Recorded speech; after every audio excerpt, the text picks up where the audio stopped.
Bismillahirrahmanirrahim. Assalamualaikum warahmatullahi wabarakatuh.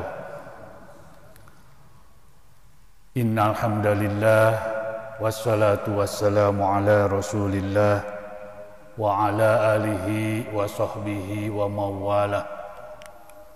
Ashhadu an la ilaha illallah wahdahu la syarikalah wa ashhadu anna Muhammadan abduhu wa rasuluhu la nabiyya ba'dah.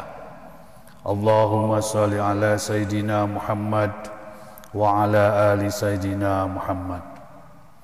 Amma ba'du, faqala Allah ta'ala fil Qur'anil Karim, a'udzu billahi minasy syaithanir rajim. Bismillahirrahmanirrahim. Ya ayyuhalladzina amanu kutiba alaikumus syiyam kama kutiba alal ladzina min qablikum la'allakum tattaqun. Para bapak, para ibu, hadirin rahimakumullah. Di hari ketiga bulan Ramadan tahun 1446 Hijriah. Mudah-mudahan kita semua bisa melaksanakan ibadah di bulan Ramadan yang penuh berkah, penuh rahmat dan maghfirah ini,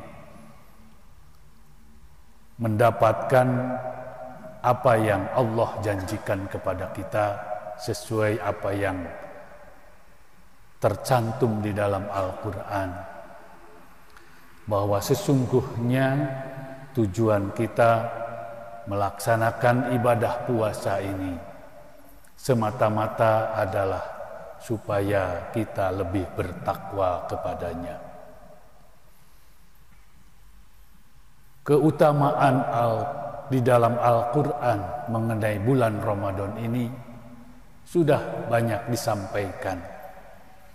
Tentu saja keutamaan-keutamaan itu diberikan kepada kita apabila kita melaksanakan ibadah saum dan ibadah yang lainnya itu sesuai dengan apa yang diharapkan oleh Allah dan Rasul-Nya.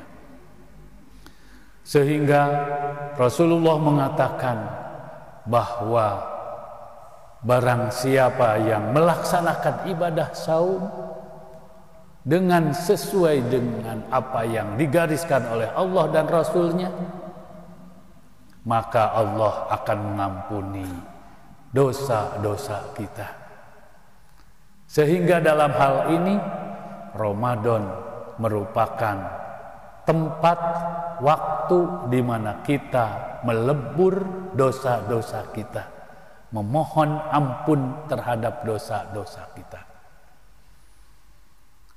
Rasulullah mengatakan, man soma Ramadana imanan wahtisaban ghufira lahu ma taqaddama min dzanbi.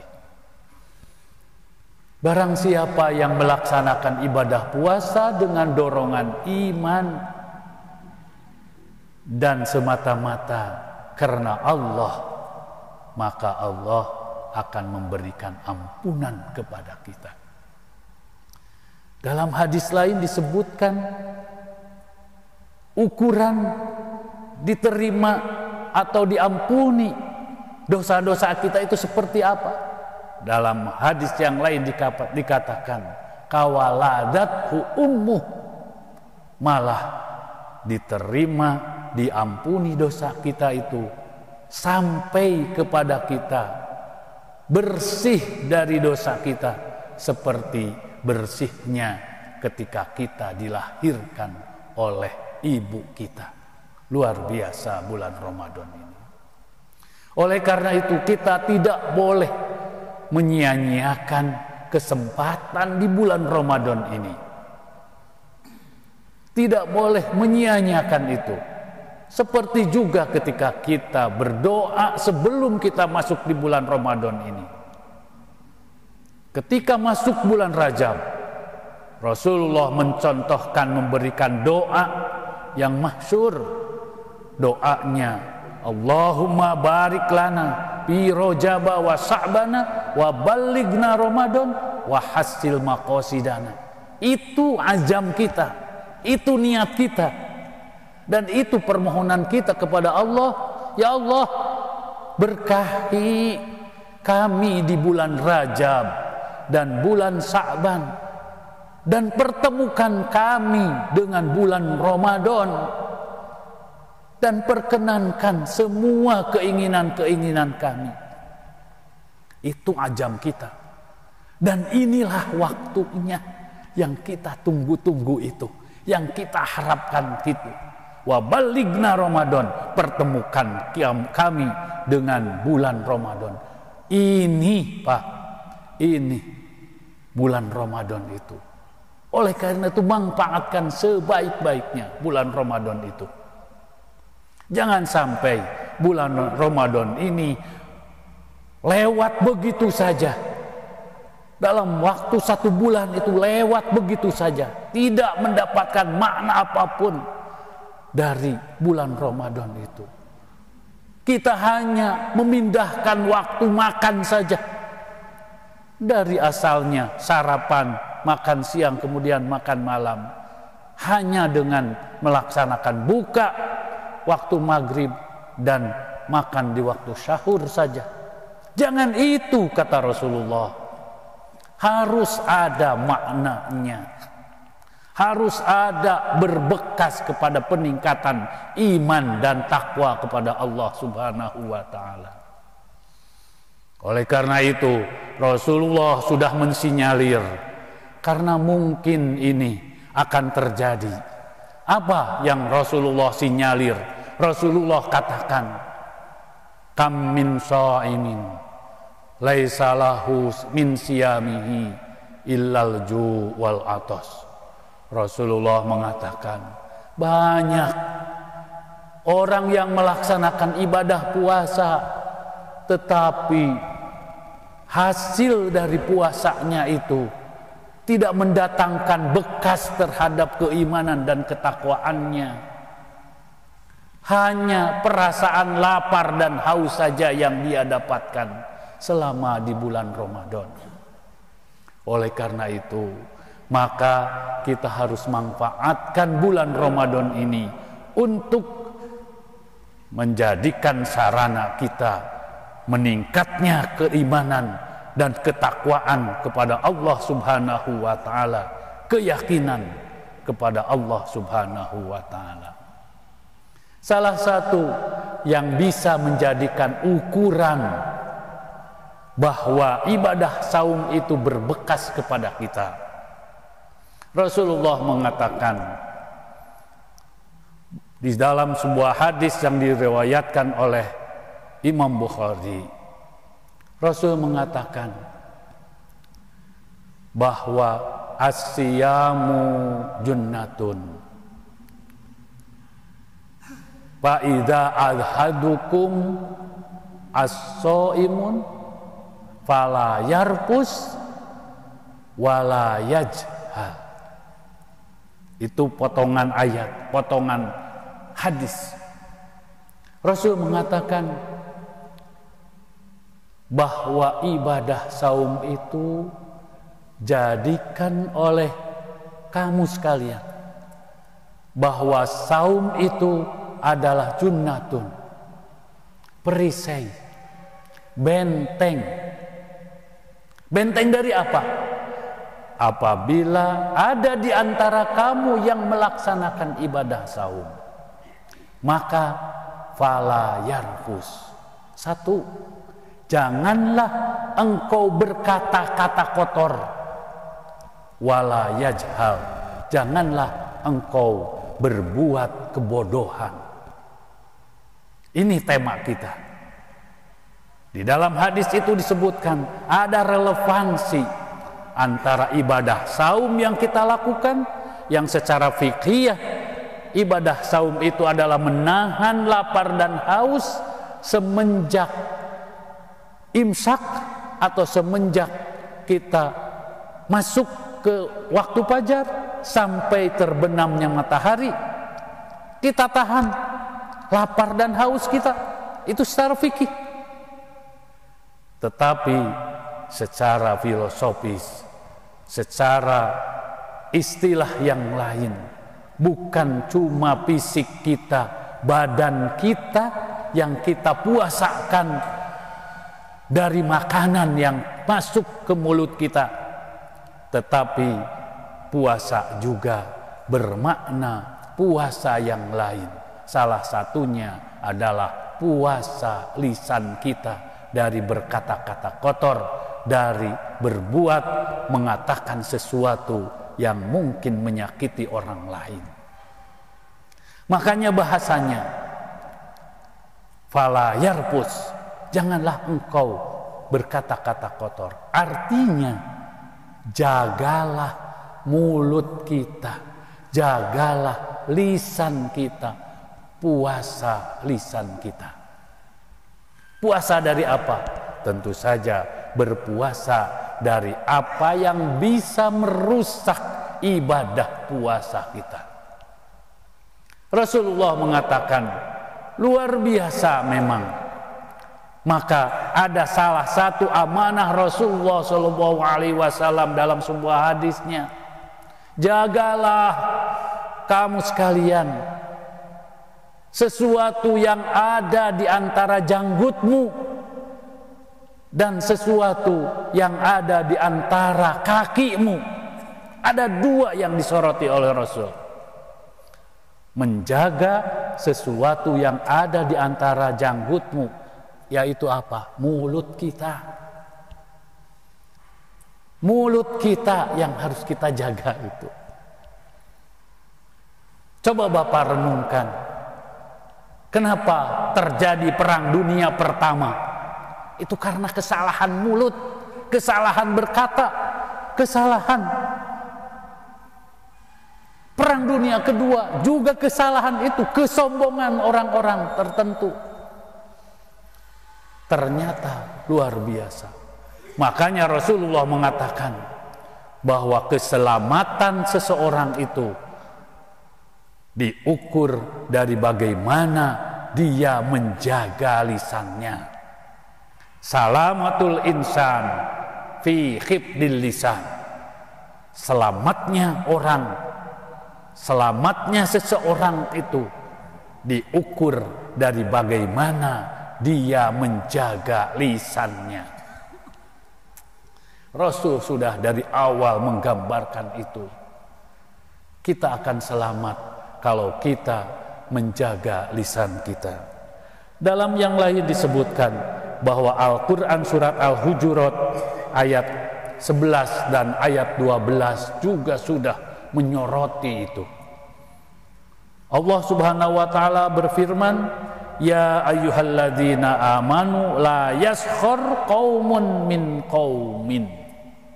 Bahasanya la yaskhar, tujuannya ditujukan kepada lisan kita.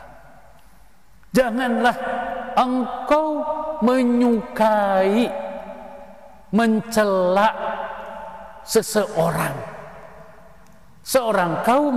Janganlah membiasakan, janganlah engkau terbiasa lisannya. La yaskhar qaumun min qaumin. Ayat selanjutnya menggambarkan kenapa? Karena keselamatan seseorang itu tergantung dari lisannya. Malah seorang sahabat mengatakan bahwa lisan itu seperti pedang.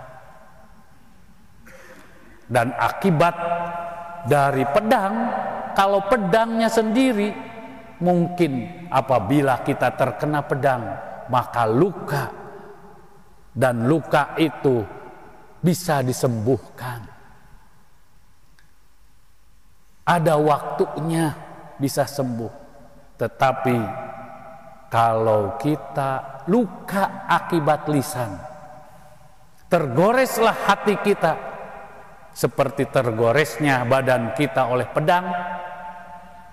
Bedanya tergores oleh pedang badan kita, akan ada waktunya bahwa badan kita akan sembuh, paling tersisa luka.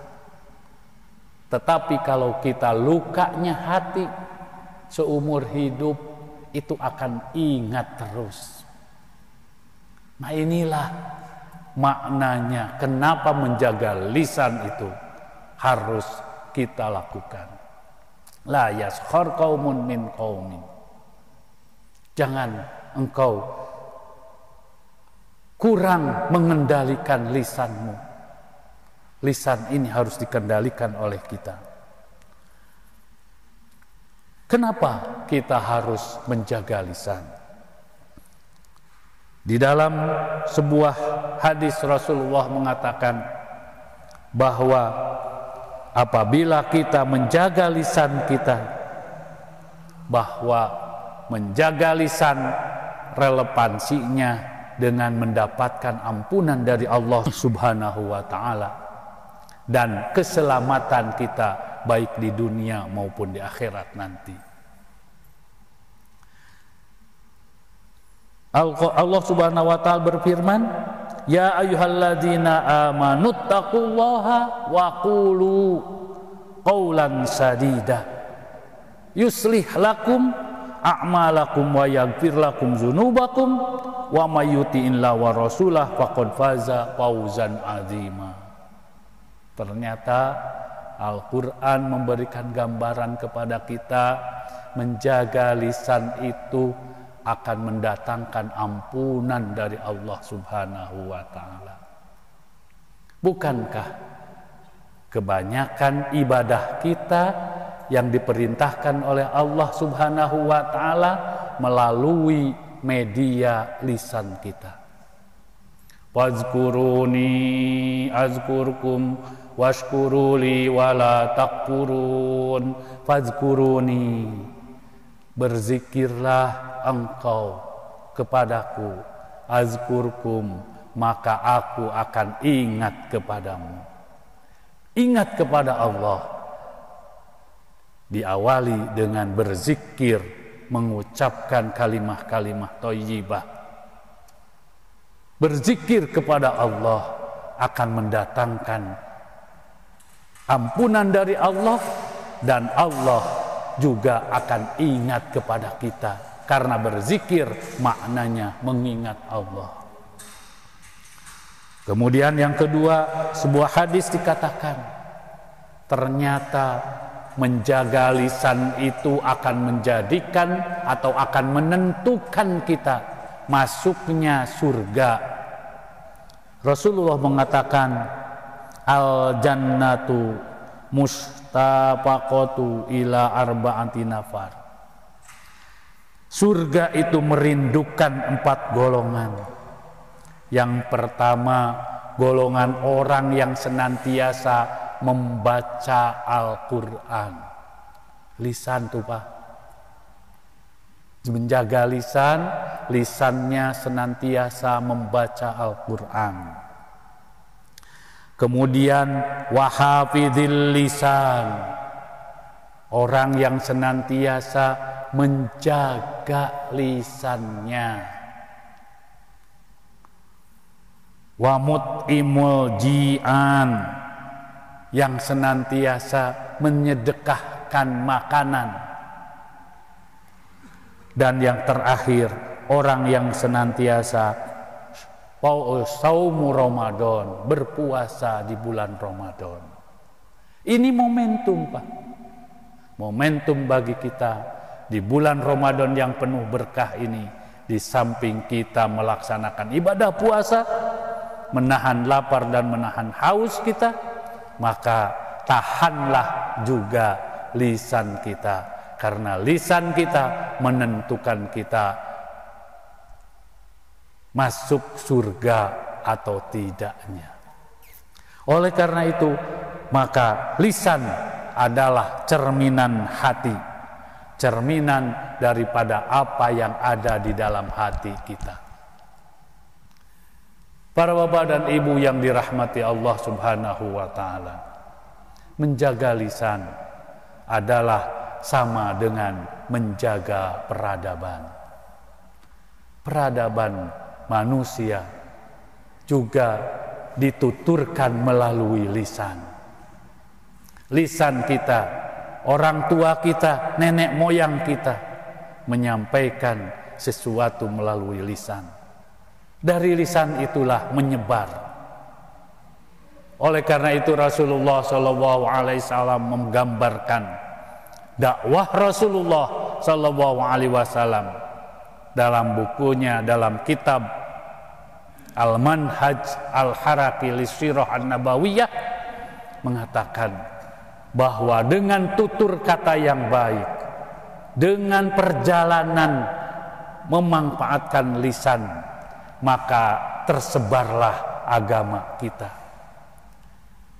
Lisan yang baik bisa sampai menyebarkan agama, bisa sampai agama tersebar. Itulah manfaatnya lisan. Di dalam buku itu, dalam kitab itu ada 3 tahapan Rasulullah melakukan dakwah. Yang pertama, dakwahnya itu adalah dengan dakwah sirriyatud dakwah wa sirriyatud tanzim. Bagaimana lisan dari mulut ke mulut Rasulullah SAW mengajarkan umatnya tentang agama Islam, menyebarkan agamanya. Yang kedua, jahriyatud dakwah wa sirriyatud tanzim. Terbuka. Lisan juga yang dimanfaatkan oleh Rasulullah SAW untuk menyebarkan agama. Sampai tahap ketiga, iqamatud daulah. Ini lisan, Pak. Perantaraan lisan, agama Islam menyebar sampai bermiliar orang sekarang menganut agama Islam dikarenakan lisan. Begitu pula kerusakan di muka bumi ini juga akibat lisannya tidak dijaga. Bagaimana tadi dikatakan perang dunia pertama itu karena kesombongan sebuah kaum sehingga menyebabkan terjadinya perang dunia pertama. Lihat Pak, dalam sejarah perang dunia kedua juga karena lisan, kesombongan orang-orang tertentu. Jangan sampai kita dengan kesombongan orang-orang tertentu, lisannya tidak dijaga, menyebabkan perang dunia ketiga, Pak. Mudah-mudahan kita bisa memanfaatkan momentum bulan Ramadan ini untuk mengingatkan kepada kita bahwa sesungguhnya menjaga lisan adalah salah satu cara menjaga peradaban, menjaga kehidupan kita. Jadikanlah bulan Ramadan ini bulan yang disebut Syahrul Hifdzul Lisan, bulan untuk kita menjaga lisan kita. Lisan kita jaga, maka saum kita, ibadah saum di bulan Ramadan ini akan mendapatkan rahmat, berkah, dan ampunan dari Allah Subhanahu wa Ta'ala. Jadikan ibadah saum sekarang ini ibadah yang terbaik, yang berimbas, membekas bagi kita, bekas yang ada atau bekas yang harus ada adalah seperti tujuan diwajibkannya saum dalam surat Al-Baqarah 183. Kita semakin meningkat ketakwaannya, keimanannya, salah satunya dengan puasa lisan. Para bapak dan ibu yang dirahmati Allah, demikianlah yang bisa disampaikan. Mudah-mudahan secercah harapan kita dengan cara menjaga lisan kita, maka sesungguhnya kita sudah menjaga kehidupan kita. Hidup kita menjadi rukun, hidup kita menjadi tentram, hidup kita menjadi aman dengan cara menjaga lisan kita. Marilah kita sama-sama berdoa kepada Allah agar kita senantiasa mendapat rahmat-Nya, barokahnya dan magfirahnya. Allahumma shalli wa sallim wa barik alaih. Amin. Alhamdulillahi rabbil alamin, hamdas syakirin, hamdan na'imin, hamda yuafi ni'amahu wa yukafi majidah. Ya Rabbana lakal hamdu kama yanbaghi li jalali wajhikal karim wa azimi sultanik. Allahumma nawwir qulubana binuril iman wa nawwir qulubana binuril islam wa nawwir qulubana binuril Qur'an wa nawwir qulubana binuri hidayatika kama nawartal arda binuri syamsika abadan abada birahmatika ya arhamar rahimin. Rabbana atina min ladunka rahmah wa hayyi lana min amrina rasyada. Rabbana atina fid dunya hasanah wa fil akhirati hasanah wa qina adzabannar walhamdulillahi rabbil alamin. Akhirul kalam wabillahi taufiq wal hidayah. Wassalamualaikum warahmatullahi wabarakatuh.